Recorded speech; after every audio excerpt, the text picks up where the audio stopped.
頤和園位於北京城西北面嘅郊區，距離紫禁城大約15公里，始建於清朝乾隆年間，係中國歷史上最後一座皇家園林。佔地達295公頃嘅園區，建築景致依住萬壽山同昆明湖建造，樓殿巍峨，草木青階，營造出一個如詩如畫嘅園林勝景，成為中國古典園林藝術嘅最高傑作。清代皇帝興建皇家園林嘅傳統，由康熙時代已經開始。喺泉水豐富、風景秀麗嘅北京西北郊區，康熙、雍正陸續修建咗暢春園、正義園、正明園、圓明園4座皇家園林。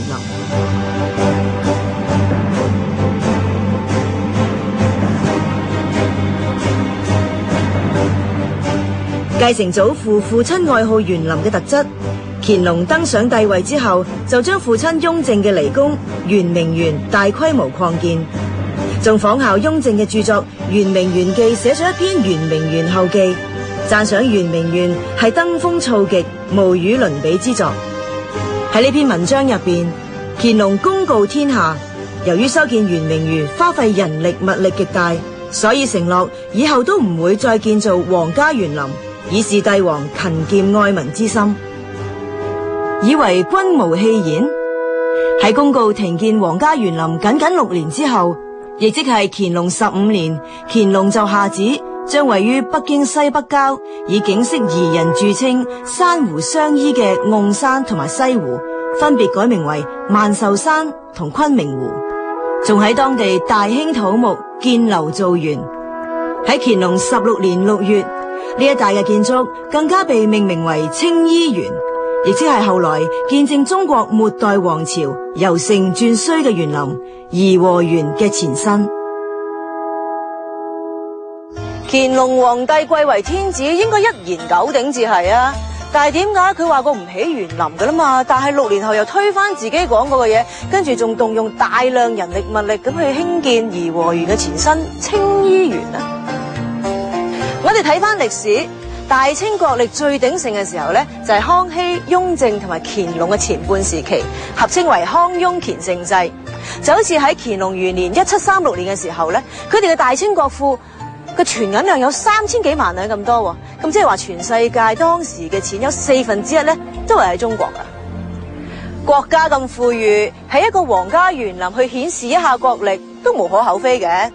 只不過喺開始興建清漪園嘅1750年，國家由南到北都發生好多自然災害，咁喺呢個時候大興土木，會唔會惹人非議呢？清代中期嘅北京越嚟越繁榮，人口不斷增長，導致京城水源不足，於是整修水利就有住急切嘅需要。乾隆14年，早喺清漪園一帶開始大興土木之前嘅一年，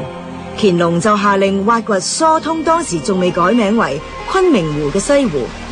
令原本呈半月形嘅湖面擴闊到隔離甕山嘅東南面，而且加深咗湖底，令湖嘅體積大咗2倍咁多，氣勢亦遠遠超過以前。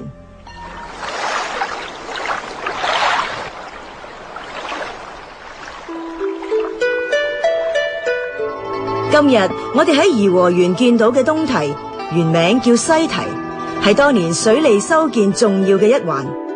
為咗防止西湖洪水泛濫會淹沒圓明園、暢春園等等嘅園林，早喺以前就喺暢春園以西建築咗呢一道堤壩。